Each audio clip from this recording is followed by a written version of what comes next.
Afternoon, कैसे हैं आप सब। तो जी वीडियो है शनिवार 22 अक्टूबर धनतेरस का। तो मेरी खुशी फैमिली व्लॉग्स के सभी सदस्यों को मेरे पूरे परिवार की तरफ से हैप्पी धनतेरस। माता रानी हम सभी के घर में धन धान्य के भंडारे भरे रखे, सुख समृद्धि का वास रखे। तो जी टाइम हुआ है 12 साढ़े 12 के आसपास का। मैं बच्चों के साथ आई हूँ रिलायंस ट्रेंड्स, और मुझे बच्चों को कपड़े दिलाने दिवाली के लिए रिलायंस फ्रेश से भी थोड़ा सामान लेना था। इस वजह से हम लोग यहीं पे आ गए हैं कि दोनों जगह का काम एक साथ हो जाएगा, क्योंकि त्योहारों में इतना बिजी शेड्यूल हो जाता है कि आपके लिए एक एक मिनट निकालना बहुत मुश्किल रहता है। त्योहारों में बहुत काम बढ़ जाते हैं, घर के, बाहर के, रसोई के। और मेरा ये रहता है कि त्योहारों पे मेरी जो नीयत होती है ना, ये रहती है कि मैं मिठाइयाँ वगैरह घर में ही बना लूँ, बाहर से हम मिठाइयाँ ना खरीदें। तो वो भी एक काम एक्स्ट्रा बढ़ जाता है लंच ब्रेकफास्ट डिनर के साथ।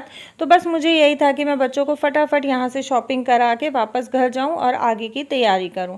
तो जी यहाँ रिलायंस ट्रेंड्स से निपटने के बाद हम लोग आ गए हैं रिलायंस फ्रेश, जो कि आजकल रिलायंस स्मार्ट हो गया है। और इसमें बाहर ही ये कुछ जो है प्रोडक्ट्स लगा रखे थे जो जिन पे ऑफर चल रहा है। ये है फूल झाड़ू। धनतेरस वाले दिन ऑलमोस्ट सभी लोग फूल झाड़ू खरीदते हैं, तो यहाँ पे इस पर भी ऑफर था, by one get one free. और कार्ट नहीं मिल रही थी, आगे चले तो सारी कार्ट ये लोग एक साथ लेके आ रहे थे। बस अंदर आ गए हैं। और यहाँ का मैंने कुछ ज़्यादा शूट नहीं किया क्योंकि बहुत ज़्यादा रश था आज रिलायंस फ्रेश में। काजू लिया है मैंने, क्योंकि मुझे ये था कि मैं काजू कतली आज बनाऊँगी। तो बस ये घर में मेरे पास एक ही पैकेट रखा हुआ था, तो 1 किलो मैंने काजू ले लिया है। और यहाँ हो गई है हमारे सामान की बिलिंग। बहुत सारा सामान नहीं लिया है, लेकिन कुछ एक सामान जो ख़त्म हो रखा है, जैसे पोहा हो गया, चीनी हो गया, काजू था, कनोला ऑयल था, और फिर साथ में लगे हाथ मैंने एक हैंड वॉश का जो है पाउच भी ले लिया। और त्योहारों में तो यही रहता है, आप किधर भी निकल जाओ हर जगह इतनी रौनक रहती है। चाहे आप लोकल मार्केट चले जाओ, मॉल चले जाओ, या अपने आसपास के किसी भी मार्केट में आप निकल जाएं, बहुत रौनक लगी रहती है। और इतनी भीड़ हो जाती है ना इस टाइम पे, हम लोग अवॉइड करते हैं त्यौहार के टाइम पे घर से निकलना। लेकिन इस बार मैं थोड़ा सा लेट हूँ शॉपिंग में, तो बस इसी वजह से मुझे निकलना पड़ा। वापस आने के बाद यहाँ मैं लगी थी, अभी शाम के खाने की तैयारी करूँगी। और बाकी जो भी मुझे बनाना है, आज की वीडियो में मैं आप लोगों के साथ नमक पारा और काजू कतली की रेसिपी शेयर करने वाली हूँ, क्योंकि वापस आते आते हम लोगों को लगभग 3 साढ़े 3 बज गया था। उसके बाद मैंने चाय पी, थोड़ा रेस्ट किया, और अब मैं यहाँ पे आ गई हूँ नमक पारा बनाने। तो जी यहाँ ना मेरी एक क्लिप डिलीट हो गई। मैदे में मैंने अजवाइन और नमक डाला था, अब मैं इसमें डाल रही हूँ 4 चम्मच घी। जिससे हम चावल खाते हैं वो चम्मच है, और मैदा मैंने लिया है पूरा आधा किलो। अच्छे से मैदे में हम घी को मिक्स करेंगे। यहाँ मुझे घी कम लग रहा था, तो 2 चम्मच मैंने और ऐड कर लिया। तो आधा किलो मैदे में इन टोटल मुझे 6 चम्मच घी लगा है। लेकिन मैं आपको यही सजेस्ट करूँगी कि 6 चम्मच एक साथ ना डालें, पहले 4 चम्मच डालें। और इस तरीके से मुट्ठी बांध के देखें मैदे की, अगर मुट्ठी बंध जाती है तो घी इनफ है, नहीं बनती है तो आप 1 चम्मच और डालें, अगर फिर भी नहीं बनती है तो फिर आप 1 चम्मच डालें। और इस मैदे के आटे को हम गूंदेंगे गुनगुने गर्म पानी से, ठंडे पानी से बिल्कुल नहीं गूंदना है। अच्छा, नमक पारे में हम तेल का मोयन नहीं डालते हैं। अगर हम तेल का मोयन डालेंगे तो हमारे नमक पारे कुरकुरे नहीं बनेंगे। अगर आपको बिल्कुल मार्केट जैसे टेस्ट के नमक पारे चाहिए तो इसमें आप घी ही डालें मोयन में। और आटा ना ज़्यादा बहुत पतला गूंदना है, ना बहुत ज़्यादा टाइट गूंदना है, नॉर्मल आटा गूंदना है। और बस इसको हम गूंद के रख देंगे कम से कम आधा घंटा रेस्ट होने के लिए। आटा जब तक मेरा रेस्ट हो रहा है मैदे का, तब तक मेरे थोड़े से मसाले ख़त्म हो रखे हैं, वो मैं डाल लूँगी। जीरा मेरा बिल्कुल ख़त्म हो रखा था, तो बस ये है कि मैंने बड़ा डब्बा भर दिया है, और बाकी का मैं मसाला दानी में या छोटे डब्बे में डाल के रख दूँगी। और इस सूट का प्लाजो है ना बहुत ज़्यादा घेर वाला है, तो बस मुझे थोड़ी सी दिक्कत हो रही थी। मैं आगे जब रेस्ट किया ना तो मैंने चेंज कर लिया था। बाद में मुझे ध्यान आया कि मैंने लोअर डाला हुआ है सूट के नीचे। और यहाँ मैं लगी हूँ मसालदानी अपनी सेट करने। आप लोग पूछते हो कि दीदी आपके पास मसालादानी नहीं है क्या, आप डब्बों में सामान रखते हो? तो जी मसालादानी मेरे पास 2 हैं। ये वाली जो मसालादानी है ये मेरी शादी के टाइम की, मतलब मेरे दूसर की मसालादानी है। दूसरी जो मसालादानी है वो मैंने ख़रीदी थी, वो भी स्टील की है। और इस मसालादानी में मैं सारे खड़े मसाले रखती हूँ। ये जो कंटेनर है ना, ये मैं विशाल से लेके आई थी, by one get one free, 60 रुपये के 2, मतलब 30 रुपये का एक कंटेनर पड़ा था, तो मैं 4 लेके आई थी। ये सौंफ, पीली राई, काली राई, ये सब चीज़ें डालने के लिए कि ये ऐसी चीज़ें होती हैं ना कि फिर ढूंढना नहीं पड़ता है, जो मुझे डेली यूज़ में काम आती हैं। और ये छोटी छोटी बोल ये भी मैं विशाल से लेके आई थी। कांच की पड़ी थी मुझे 30 रुपये की एक, और नहीं 20 रुपये की एक, और ये वाली पड़ी थी मुझे 15 रुपये की एक, मतलब 30 की 2 और 40 की 2। तो ये भी बाय 1 गेट 1 फ्री थी। और अब मैंने ये जो मिर्चें मैं सब्ज़ी के साथ लेके आई थी, इसके नाकू तोड़ के और मैंने इनको धुल के अच्छे से सुखा लिया। मॉइस्चर नहीं है तो मैंने इसको एयर टाइट डब्बे में डाल के रख दिया। इस तरीके से आप मिर्च स्टोर करते हो ना, तो आपकी मिर्चें 1 महीना कहीं भी नहीं जाती हैं। अगर आपको ये लगता है मिर्चों में मॉइस्चर आ रहा है, तो इसके ऊपर नीचे आप टिश्यू पेपर लगा दें। अच्छा, ये जो तेल की बॉटल है, ये मैंने फ्लिपकार्ट से ऑनलाइन मंगाई थी 250 रुपये में। 2 बॉटल, 4 स्प्रिंकलर कांच के, जिसमें हम नमक, मिर्चें, वो सब चीज़ें रखते हैं।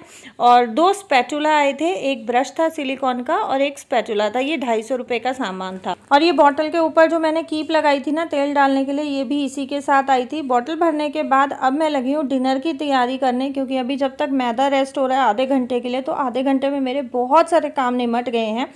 तो मैं डिनर में बनाऊंगी दाल चावल, मिक्स दाल और चावल। तो मिक्स दाल के लिए आप लोग बहुत बार पूछते हो कि दीदी आप कौन कौन सा दाल लेते हो और कितना अमाउंट में लेते हो।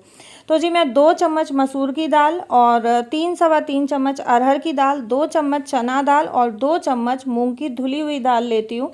अच्छे से दाल को मैंने 5-6 बार धुल लिया है कुकर में डाल के, पानी डाल के, और मैंने इसको ढक के रख दिया है भीगने के लिए। जब तक दाल भीग रही है तब तक मैं दूध उबाल के रख दूंगी, ताकि दही जमाने टाइम तक दूध ठंडा हो जाए। और मैंने अपने छोटे मोटे बहुत सारे काम निपटा लिए हैं, और मैदे को भी रेस्ट होते हुए आधा घंटा लगभग हो गया है। दूध मैंने चढ़ा दिया है इंडक्शन पे, और यहाँ अब ये जो मैदे का आटा हमने गूंद के रखा था, इसमें थोड़ा सा हम चिकना हाथ लगाएंगे। अब यहाँ पे आप तेल का, घी का, किसी भी चीज़ का यूज़ कर सकते हैं। इसमें हम अच्छे से लोच लगाएंगे, ताकि हमारा आटा जो है थोड़ा बहुत जो बाकी कसर इसमें होगी वो भी अच्छे से सेट हो जाएगा। अच्छा, मैं इसके साथ साथ में पेड़े एक साथ ही बना के रखूँगी। 4 पेड़े मैं इसके बना रही हूँ। आधा किलो मैंने, पूरा आधा किलो का पैकेट मैंने लिया था मैदे का।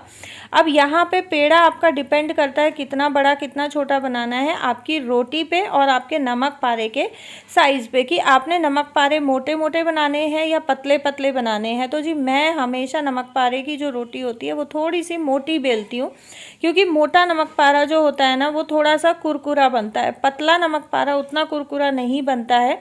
अच्छा, तेल हमने बहुत ज़्यादा गर्म नहीं करना है, मीडियम गर्म रखना है। और उसके बाद हम गैस को कर देंगे बिल्कुल सिम पे, बिल्कुल मंदी गैस कर देंगे। और अगर आप इकट्ठा इस तरीके से चाकू से नहीं पलट सकते हो कढ़ाई में, तो इससे पहले जो मैंने आपको दिखाया, आप एक एक नमक पारा उठा के कढ़ाई में डाल सकते हैं। और इसको बस हम हिलाते हुए बिल्कुल मंदी गैस पे तलेंगे। और नमक पारा पकने में ना थोड़ा सा टाइम लेता है, क्योंकि हम बिल्कुल सिम गैस पे लगा रहे, तो बहुत पेशेंस के साथ हमने फ्राई करना है। लेकिन जितना हम पेशेंस दिखाएंगे ना, उतना ही टेस्टी हमारा नमक पारा बनेगा। अच्छा, इसमें एक और चीज़ का ध्यान रखना है कि नमक पारे को हमने कढ़ाई में ही बहुत ज़्यादा ब्राउन नहीं करना है, क्योंकि कढ़ाई से निकालने के बाद भी नमक पारे का कुकिंग प्रोसेस चलता रहता है, जब तक नमक पारा पूरी तरह से ठंडा नहीं हो जाता। तो जी दूध उबलते ही और साथ साथ मैंने चढ़ा दी थी दाल उबलने के लिए। और ये झाग आप देख रहे हो ना, ये पॉलिश के झाग होते हैं। तो जब भी हम होल ग्रेन बनाते हैं, राजमा, चावल, छोले और दाल कुछ भी बनाते हैं, तो उसको हमें कम से कम आधा पौना घंटा पहले अच्छे से उबालना चाहिए, और जितने झाग आते हैं हमें उसे उतार देना चाहिए। अब इसमें मैंने डाल दिया है हल्दी, नमक, 2 चम्मच घी, और टमाटर को बीच में से इस तरीके से चीर के मैं साबुत ही डालूंगी, ताकि उबलने के बाद अच्छे से इसका छिलका उतर जाए। दाल में मैं लगाऊंगी 3 सीटी। और यहाँ तब तक आ गए थे खुशी के पापा, और ये कुछ एक गिफ्ट्स हैं जो हमें बांटने हैं। लकी अंदर रख रहा था, तो बस मैं उसको यही कह रही थी कि बाहर ही रख दे इनको। और यहाँ मैंने लिया है 2 कप काजू। काजू को मैं पीस के फाइन पाउडर बना लूँगी, क्योंकि मैं बनाने वाली हूँ काजू कतली। और काजू पीसने के लिए ना कभी भी हमें मिक्सी एक साथ एक तरफ नहीं चलानी चाहिए। एक बार चलाया बंद किया, चलाया बंद किया, नहीं तो काजू में तेल निकल जाता है। अच्छा, जो बिगिनर्स हैं या जिन्होंने अभी तक काजू कतली नहीं बनाई है, तो उनको मैं काजू का पाउडर बनाने के लिए एक बहुत ही बढ़िया टिप बताती हूँ। आप काजू को फ्रीज़र में रख दें कम से कम 1 घंटा पहले, तो आपकी जो काजू है बहुत अच्छे से कड़क हो जाएगी।